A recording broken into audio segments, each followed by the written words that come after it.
It's been 75 years since India became a republic, and what an eventful diamond jubilee it has been. India is the world's fifth largest economy today. It's soon to be the world's third largest economy. It's launched spacecraft to the moon and Mars. We run the largest free food program in human history, and we have one of the world's strongest militaries.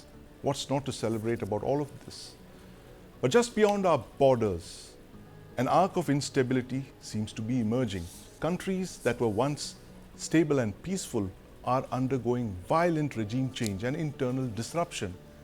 What are the implications of an unstable neighborhood for India's neighborhood first policy? Joining me to discuss this are Ambassador Veena Sikri, Pathikarit Pine, and Major General Sanjay Meston. Welcome to the News 9 Plus show. Ambassador Sikri, 75 years of the Republic. We're celebrating the 76th Republic of India. Congratulations to all of us. We have proved Churchill wrong, at the very least. His predictions of what India would be like at the time of independence has been disproved, of course. But, I want to start by asking you about our neighborhood first policy. We've come out with a very emphatic neighborhood first policy which says that a peaceful, stable neighborhood is in our interests. But in the last couple of years, we've seen all manner of disruption in and around India's neighborhood, beginning with our friendly neighbor to the west, Pakistan. Why is India not trading with Pakistan? The foreign minister was asked this question very recently. And what does a destabilized Pakistan really mean for India? I'm fully aware of the fact that relations between India and Pakistan are at the lowest they have been in decades. I don't think they've been this low even after the 1971 war. But what's your take on this? Well, I think, first of all, I think we have to recognize, I think must congratulate each other on the 75th anniversary of our having our constitution, on becoming a republic. And it's a great occasion. It's a great occasion because there is a lot of positive achievements, of strength gathering, of India's own achievements that we can look back on with pride. And we can see that we are in the process of going ahead equally strongly. So we can look ahead to further achievements, further consolidation of the gains of the last 75 years. In the area of foreign policy that we have started discussing, I think one of the great developments of the last 10 years has been India's neighborhood first foreign policy. I think this is a great success because, first of all, conceptually, we have agreed that our neighborhood is the first ring of our foreign policy and it must remain like that. And we, as the government of India, will do our best to ensure that our neighborhood remains positive, friendly, and with good relations with India. Now, as part of this neighborhood first policy, we have extended every manner of help to our neighborhood. We should give the recent example of Sri Lanka, where they had this huge economic meltdown, almost facing bankruptcy. We gave them almost 4 billion in aid, and I think with that, the people of Sri Lanka realized that India is their true friend, their true neighbor, and faraway China, who was, giving them all this so-called BRI project assistance and then putting them deeper and deeper into debt and taking over Hambantota port and the surrounding areas. This was not going to help them at all in the long run. So I think here is one big success. And I think if you look at Maldives again, yes, Maldives did have a situation when President Muisi got elected that he came up with this great India out policy. But I think it's the people of Maldives and India's own patience and restraint that has brought it all back online. And we've had President Muisi visit India and talk about the importance and the strength of the relationship between India and Maldives and carrying it forward. Now, you talked about Pakistan. Now, it's true, even with India's neighborhood first foreign policy, there can be occasions where we have found it difficult to make a headway simply in the face of unrelenting terrorism. I think this is the one aspect that we have made very clear in our foreign policy and in all other aspects, that India will not support terrorism at all, in any form, in any shape, and our response to terrorism will be a complete cut down of relationships. You spoke about the most favored nation approach. We have always been giving a most favored nation approach to Pakistan. except that they never gave it to us. And one of the reasons, you will not believe this, one of the reasons that came out of Pakistan was we can't do it because in Urdu it says "Sabse pasandida mulk," and how can India be Yes, sabse pasandida mulk for Pakistan? that's right. But even, yeah, so they never gave MFN to Yes, India, but we continue to give it. But now with the recent terrorism and the terrible attacks yes, on India, we decided to withdraw MFN station as well. yes, Oh, yes, you're right that Pakistan, the wall of terrorism that yes. Pakistan has created and is repeatedly implementing against India, we have said there can be no talks with terrorism, and it's a complete full No, stop. Let us absolutely hope. no. Terror and talks can't go hand in hand. General Meston, this has been our line with Pakistan, and we've held that line for almost a decade now. But Pakistan seems to be unyielding in its pursuit of using terrorism as an instrument of state policy. It's one of the few countries in the world that does this. What, in your appreciation, is the reason the Pakistan state continues to use this? Is it because they think that this is, a game of staring India down, and sooner or later we will come to the table, despite them holding on to terrorism as an instrument of state policy? Very relevant issues, and I think your starting statement today was around India. We have the arc of instability. Yes. And ideally, India has developed so much that we would have desired. I think we are the anchor of this region. Yes. Most stable nation, most prosperous nation, and India would have desired something on the lines of EU, Right. Europe Union. That is what we would have desired. Yes. And we were heading towards that direction of SARC. And I remember all the governments down the line, including the previous Prime Minister, Dr. Manmohan Singh. I remember when I was in Afghanistan. Yes. His vision was very clear that we need to have a people-to-people contact with Pakistan. Yes. And he felt, if everything is good with Pakistan, the region will flourish, Pakistan too will flourish, India will have very good substantial trade directly with Afghanistan through Pakistan. But the whole problem is, you have asked the correct question, what is the problem of Pakistan? The problem of Pakistan is that, a nation which has been conceived on the lines of communalism, that is the start point. The Britishers were successful in dividing India based on communalism, and they got a stooge which was a Muslim League party headed by Jinnah. That is the start point. So therefore, since a nation which was founded on lines of communalism, they have no history, they have no culture, they are part of us. They were actually part of the undivided India. But suddenly, how this nation was framed is just on the religious sentiments unnecessarily created, and that is what is the biggest problem. And the same sentiments they are trying to create all around us, whether it is Maldives, whether it is even Yes. Sri Lanka, they have tried, and now they are trying in Bangladesh. So their strategy is very, very clear. Their strategy is that since we were founded on this theory, so therefore their concept is, to keep striking India and use terrorism as a state policy. Yes. India's foreign policy is very clear. Stated policy is neighbors first. Yes. And we want to have good relations with every neighbor. Yes. Here is a state for which terrorism is the state policy. Now, if that nation has decided to do this, I think Dr. Manmohan Singh also tried. Present Prime Minister Yes.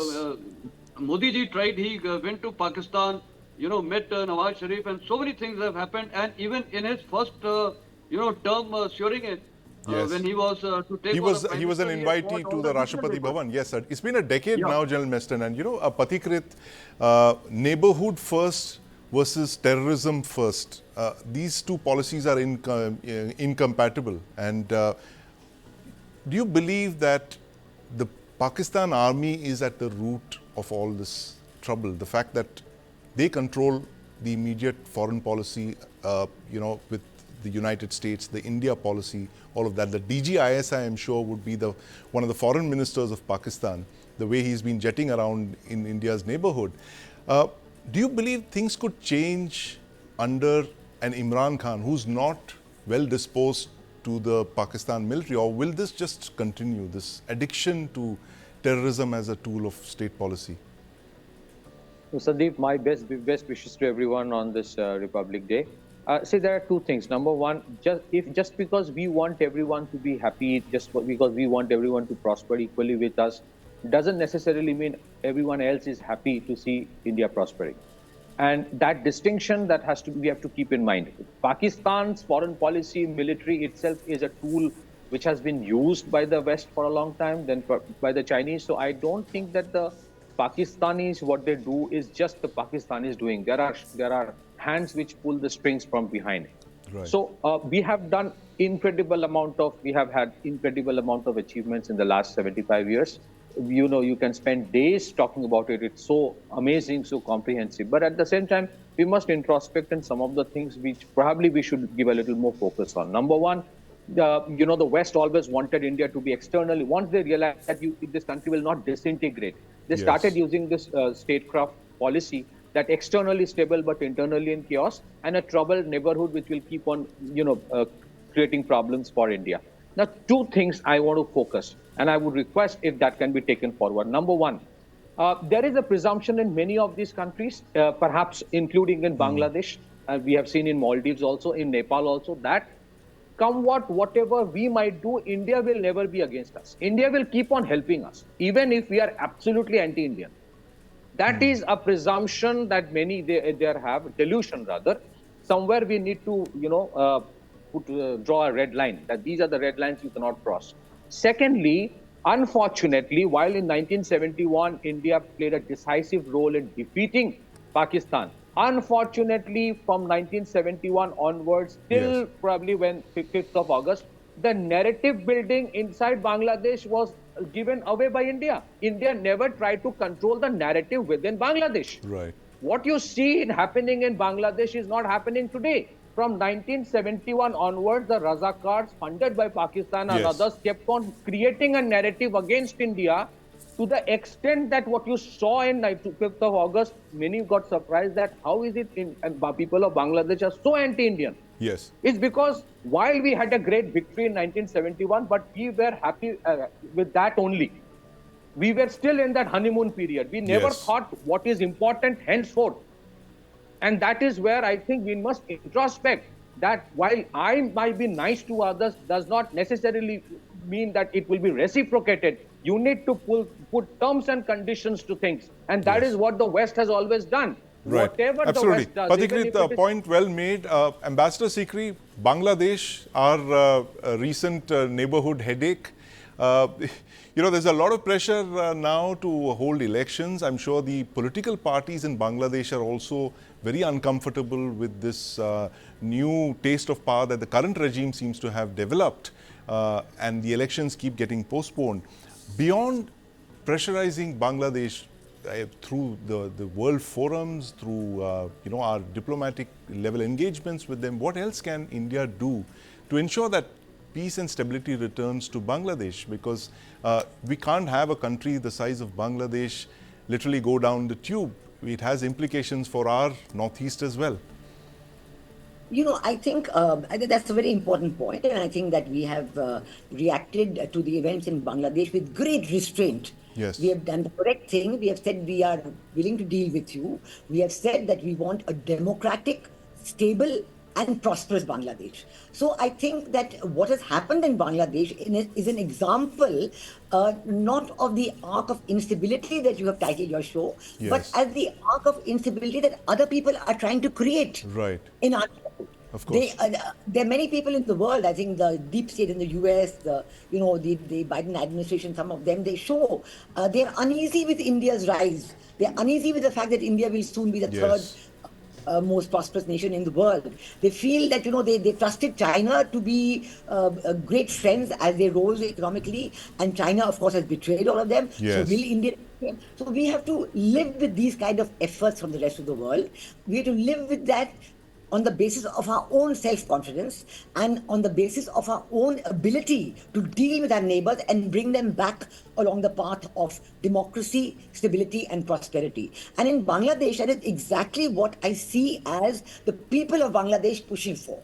What you've said, that there are many political parties in Bangladesh that they don't like what is happening. Yes. They feel that this regime controlled by Mohammed Yunus ostensibly controlled by Professor Yunus, actually is controlled by the Jamaat-e-Islami, by the Yes. radical Islamist people, and the people of Bangladesh don't like it. So I think that our building up a friendship of all these years, instilling in our neighborhood the desire for democracy and stability and prosperity. This is important. I think the people of Bangladesh are rising and saying that it was better earlier. We Yes. want democracy, we want elections. And I think this, coming from the people of Bangladesh, this gives us a great strength to support this. That the people of Bangladesh wanted, we must have early elections and return to democracy. This business of wanting constitutional reforms and a reform Yes. committee here and economic reform committee there, police reform committee, third one. This cannot be done by an unelected government. Absolutely. You can't for people coming and taking power and saying this is what the nation wants. This is Yes. not what the nation wants. Yes, The nation and- wants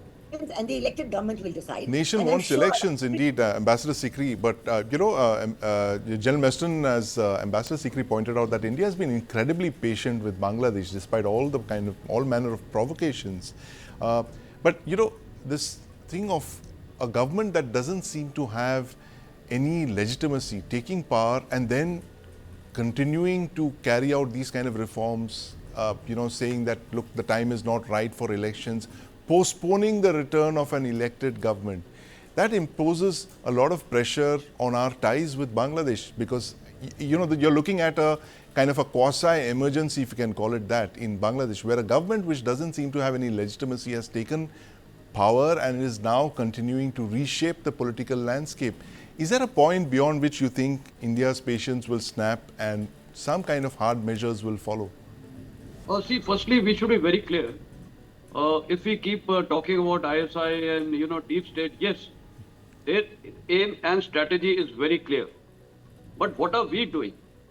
That is the whole question. We have enemies all around us, but how should we be prepared? And therefore, the question is that if we have to be prepared, firstly, yes, there are certain aspects which have to be considered. One is diplomacy, at which we are extremely good. Yes. I myself have been in the foreign division of the Indian Army, and as a defense attaché, I have interacted with large number of ambassadors. Let me tell you, our the diplomacy is extremely good, and we are engaging extremely well to do everything in the interest of our country. Next is, I think here we have to be little proactive, is defense diplomacy. See, one thing is very, very clear today. Even our foreign minister recently has stated the importance of defense diplomacy. Now, this is where we go slow. We have so many officers doing so many courses, including National Defense College at Bangladesh. Yes. So we should have defense diplomacy in terms of the Army Chief, the DG Military Intelligence, the DG Defense Intelligence Agencies, carrying with forward these delegations. And Bangladesh is not only Muhammad Yunus. Yes. Bangladesh is a society, there are people, there are various factions, there are various parties. So let us contact with everyone. Ambassador Sikri will also bear it out. The defense attaches posted in various missions, and the ambassador, we have such a fine tuning. We understand all these facets, and therefore we have fantastic contacts at appropriate levels. Even, let me tell you, as defense attaches, we have contacts with politicians. I had gone with the Indian Army Chief as part of a delegation to Bangladesh in 2007. We met their president, we met their prime minister, we met their defense minister, besides, of course, the entire army setup. And we carry messages from the government of India. So this tool has to be adopted. Somehow we are very, very slow in this aspect. We have to utilize. And let me tell you, DGMI Pakistan, this DGISI, he had just gone. Who's DGISI? Indian Army, the three services and the delegation, they must go. So this is one of the proactive things. Next is, since we have, unstable neighbors, especially now Bangladesh, whatever it is happening, I think we as a nation need to have a strategic culture, a strategic concept. Everyone should start thinking about strategy.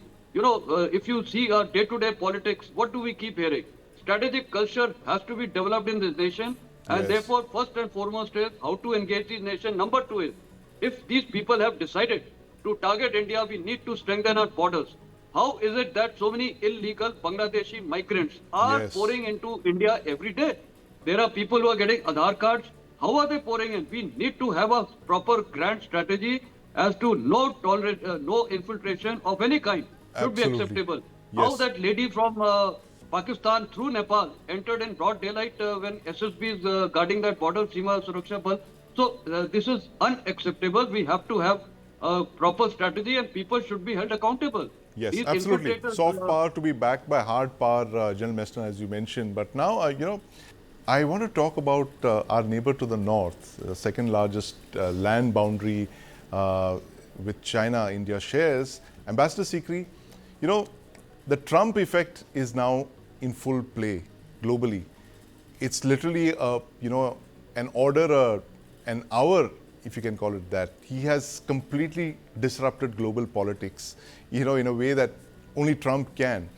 Do you think that, the rise of Trump will make a Modi-Xi Jinping summit more likely this year? The fact that China seems to be rattled by the rise of Trump and the kind of statements that he's making, will an assertive Trump force China to sue for peace along the borders and, ask for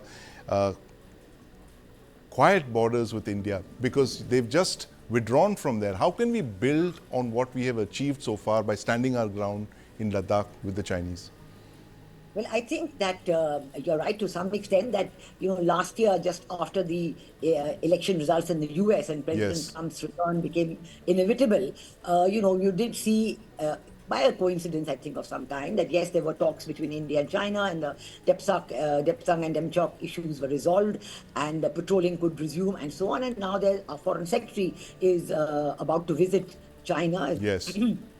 And for having talked to them. Now, this is in keeping with what India has maintained as part of its neighborhood first foreign policy, that we will talk to our neighbors. We are prepared to talk to our neighbors. Yes. We are prepared to have good relations. But having said that, it is equally clear that we're not going to forget the breaches of this good relationship, this neighborhood relationship that were done at the Chinese behest in 2020, and how they themselves threw these agreements out of the window, thinking they had the upper hand and they would be able to do some more salami slicing with equal impunity, Yes. as they had been doing for decades past. Now, I think this is where India's own strength, India's own collective wisdom, and India's assertion of its military robustness came Yes. to our rescue, and we saw that India was able to hold its own, which came as a big shock to China. So this is something that we are continuing to build upon. This is very important because China only respects you if you are strong. Yes. Any sign of weakness, China comes and sits on your head and is like the big bully of the Yes. neighborhood. So I think we are continuing with this policy of trying to have a normal relationship in mutual interest and Yes. mutual benefit. But if there's any point of breach, it's not that we're going to trust China again. You can always have that old maxim which was said to be put by Joseph Stalin about trust but verify. Yes. So I think unbridled trust is no longer going to be there with Right. China. And I think we have to also recognize a very important factor, China's own internal Yes. situation, which is weakening. Their own economic situation is weakening. Yes. In the face of sanctions from Western countries, in the face of their declining exports, Yes. and the face of growing dissatisfaction among the young people of China, I think Xi Jinping himself is looking for the Indian market as places where his exports can come to. Right. And they too think that there are a lot of goods that they can send to India in a big way. There's a great deal of self-interest in this, but Yes. from the side of China, and this we have to recognize. But nonetheless, we are prepared to go to walk the talk up to a point and build Yes. these good relations. But I think it's not going to be at the cost of India's relationship with USA. Rather, I think an even-keeled relationship between India and China will help India's position in Quad very much, will Yes. help India's discussions on maritime security, and will help India build its relationship with the West, with USA, with President Trump administration and others, and talk on this from a position of strength. I think President Trump has shown his confidence in India. Yes. You saw that our external affairs minister was there at the inauguration. Absolutely. The way he was given this pole position among the audience, the very first Yes. seat with our external affairs minister, showing in every way that they want to build a relationship with India. There's every likelihood of a meeting between Prime Minister Modi and President Trump maybe in the month of February, Yes. and also the Quad Summit in India sometime Absolutely. this year. The Quad So I summit think with that- China is, basically on guard with, given the language of the joint statement that was released by the Quad foreign ministers, a very significant meeting and a very significant statement there. Pathikrit, very quickly, we're out of time, but just give us a sense of this year, the Quad, you have a very significant meeting with the foreign ministers, you have President Trump coming to New Delhi for a Quad summit, it looks like.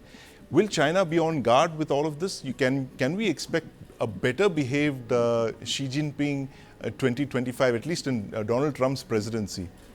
Well, Sandeep, two things. Of course, our militarily we have to have these, collaborations and these dispensations like Quad. But Quad is not just about defense; it is about development of resilient supply chain, Yes. which is a very critical part. India, Middle East, Europe economic corridor. I think it's a culmination of Quad. You want to create dehyphenate from China to a certain extent, and China will try to improve its relationship with India. Ambassador ma'am mentioned about China looking for India as a ground for market. Yes. But we have to be very careful about one thing. China will try to dump their products in India. They're using the FTA route. They're using those countries with Yes. which India has a free trade agreement to route their products to India. Yes, so I think in certain ways there are areas of convergence between India and China. To that extent, we have understood one thing: India has the capacity to reach out to Shanghai and Shenzhen if the need be. So they will be behaved for some time. That's the reason the thaw happened, because it's like living another day to fight the war. But Yes. invariably, we cannot lower our guard, and at the same Yes. time, we have to be very careful about what Trump would ask us for. Yes. Trump would sell all kinds of weapon systems, some of them which we can easily manufacture in India. So it has Right. to be a calibrated approach from Indian It side has as to be a well. calibrated approach indeed. Thank you very much, Pathikrit, Ambassador Sikri for joining us, and General Sanjay Meston.